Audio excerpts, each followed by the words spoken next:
Merci à tous. Alors merci surtout à ceux qui m'ont fait rêver pendant 5 minutes. Je me suis vue avec des vélos en train de voler dans les rues de Levallois. Je me suis vue avec les petites navettes de Dubaï qui tout d'un coup viendraient sillonner la ville. Bon, je ne sais pas très bien comment on garderait les habitants, mais en tout cas, merci de m'avoir fait rêver. La question de la sécurité, je vous rejoins, est primordiale. Moi, je vais vous faire une petite démonstration de ce qu'on appelle des travaux pratiques. Là, on a eu des cours magistraux, là on est dans les travaux pratiques. Levallois, je le rappelle, donc c'est des mobilités actives. Je refuse d'appeler ça des mobilités douces. Je ne sais pas si vous avez un jour pris un vélo en ville, si vous trouvez que c'est un moyen doux de vous déplacer, je préfère vraiment les mobilités actives. Mais c'est pour ça que je ne mettrai pas l'expression. Entre les voitures, les piétons, enfin, je vous raconterai toute cette histoire de Levallois. Mon objectif, évidemment, c'est de parvenir à une ville apaisée. Je ne sais pas si votre objectif est le même, en tout cas, c'est celui-là. Moi, je rappelle, je suis en compétition avec vous. Vous, c'était 2 km sur 2 km, je vous ai bien entendu. Nous, c'est 1 km 2 sur 1 km 2. Inutile de vous dire que ça pourrait très très bien se faire à pied. Tout le monde prend sa voiture pour aller acheter sa baguette, ce qui est juste absolument absurde, mais c'est l'expérience. Juste pour mémoire, on est une ville de 68 000 habitants, mais on a chaque jour 61 000 salariés qui se promènent sur 1 km 2 sur 1 km 2. Inutile de vous dire que ce cas d'école et le cas pratique que je vous présente aujourd'hui sur les mobilités était quand même c'est un cas pratique très instructif. Nous avons une pression sur la voirie, je n'ai pas besoin de vous expliquer pourquoi, l'évolution des mobilités. On a vu arriver en très peu de temps des vélos, des trottinettes, vous savez, les petits trucs roux, là, où on reste debout dessus, qui roulent tout seul. Tout ça, ça va sur les trottoirs, sur la rue, dans les sens interdits, dans les contresens. C'est vraiment un joyeux... Je peux le dire, c'est vraiment un joyeux bordel. Et donc l'essor des vélos et des micromobilités qui demandent de la place sur la voirie, des commerçants de centre-ville. Pour une ville comme nous, les commerçants, c'est quand même primordial. Si vous n'avez plus de commerçants, vous n'avez plus d'habitants. Après, on n'a plus d'école, on n'a plus rien. On a quand même 66 000 habitants, 68 000, pardon. Et donc les commerçants ont leur mot à dire et j'aurai une petite explication sur le nombre de livraisons. Mon objectif, je suis donc maire adjoint en charge du développement durable dans les mobilités. Mon objectif, c'était de faire cohabiter des mobilités actives et motorisées. On est une ville, traditionnellement une ville de voitures. Je rappelle que sur les quais, près de la Seine, on avait des constructeurs aussi de voitures, de vélos. Donc on est une ville qui a été conçue pour des voitures. Quand on pense à l'organisation, c'est un peu bizarre, mais c'est comme ça. Et donc, pour faire cohabiter tout ce petit monde, je vous ai montré la carte, hein, on est coincé entre la Seine et le périphérique.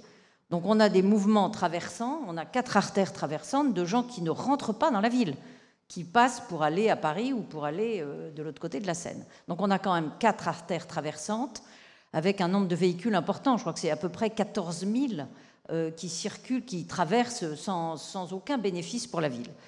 Et ensuite, donc, il a fallu à un moment ou à un autre réfléchir à, évidemment, installer des pistes cyclables pour avoir un peu d'équilibre avec les vélos. Les mobilités actives et innovantes, je fais un petit rappel en chiffres. On a 8 km 4 de voies et de pistes cyclables. C'est très récent. Ça fait seulement 4 ans qu'on a installé des pistes cyclables. On a fait une concertation avec la population.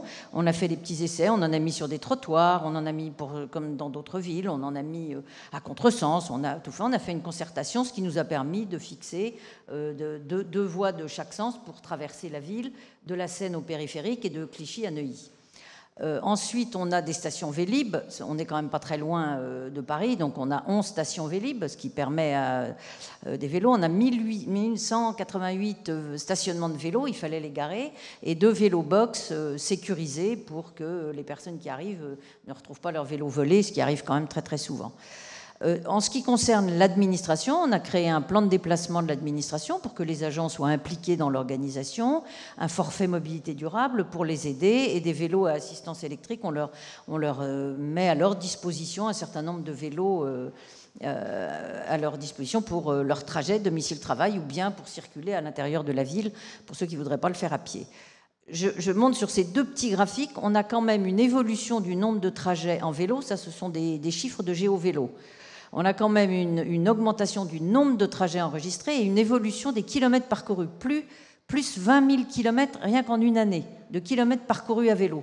Ça veut dire que l'usage du vélo est quand même devenu quelque chose qui augmente et qui va continuer à augmenter. Mais nous, on ne pourra pas faire des pistes cyclables partout, compte tenu de la géographie et de l'espace. Donc il faut bien que tout le monde cohabite. Ensuite, on a mis en place une logistique urbaine décarbonée. Là, je reprends ceux qui sont intervenus sur la logistique urbaine. C'est bien de permettre aux habitants de circuler à vélo. Il faut aussi que les commerçants prennent l'habitude de se faire livrer à vélo. Et on a toute une réflexion avec notamment une start-up, je ne sais pas si certains d'entre vous la connaissent, qui est Coco Park, qui nous aide à prendre les bonnes décisions pour les livraisons. On travaille avec les transporteurs, avec les commerçants. On est en train d'organiser les aires de livraison. Les aires de livraison, je rappelle, dans une ville comme la nôtre, c'est gratuit. Donc tout le monde peut s'y mettre, en théorie. En pratique, quand vous en avez une qui se met et qui empêche le camion de se garer, vous avez 1,2 km de bouchon derrière, tout autour.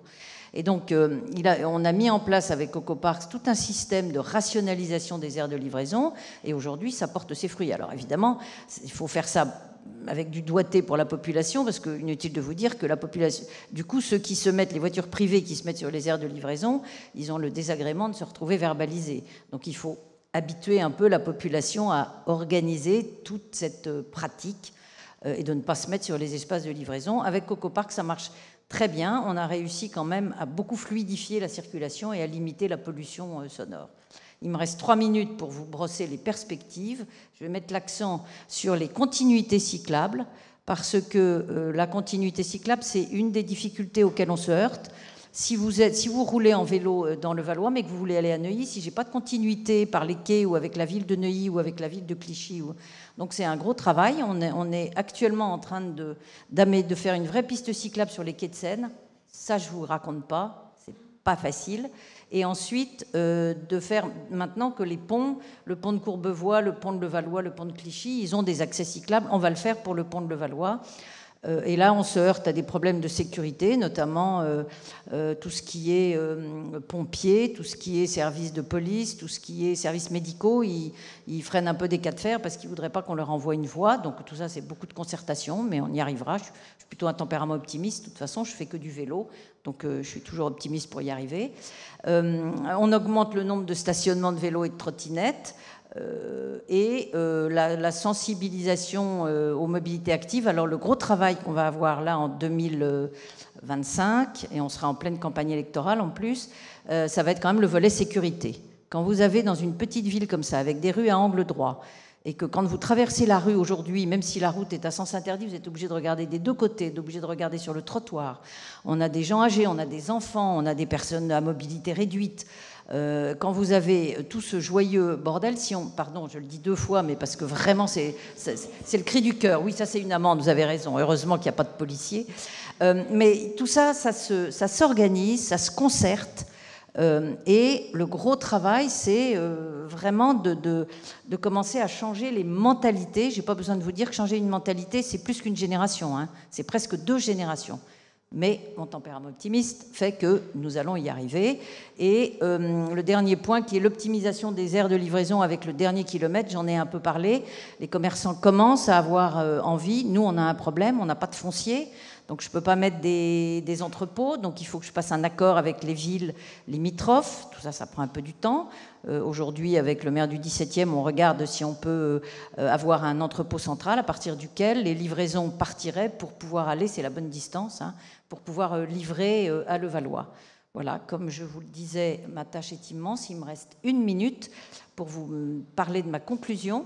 Nous avons engagé la collectivité dans un programme qui s'appelle Territoire engagé pour la transition écologique, extrêmement contraignant, mais extrêmement positif parce que c'est transversal, c'est-à-dire que tous les services de la ville travaillent ensemble pour améliorer les éléments du développement durable. Il y a un gros volet mobilité. Et deuxièmement, et ça sera la conclusion, parce que je pense qu'on ne fera rien sans, il faut s'appuyer sur de l'intelligence artificielle. On l'a fait avec Coco Parks, on le fera sur d'autres sujets, pour optimiser les flux entre toutes les formes de mobilité, pour nous aider à rationaliser. On s'appuiera sur de l'IA et sur des startups. Les 2 jeunes startups sont partis, mais vous leur passerez le message. que c'est grâce aux startups qu'on y arrivera. Je vous remercie. Il me reste 18 secondes. Je ne sais pas vraiment ce que je pourrais vous dire. Venez à Levallois. Vous verrez, la mobilité est très agréable. J'ai oublié de dire qu'on a 44 hectares d'espace vert. Donc quand on dit que c'est une ville dense, oui, mais la densité, ça se calcule. Nombre d'habitants avec superficie, on oublie qu'il y a les quais de Seine, des espaces verts et qu'on y respire très bien. Merci.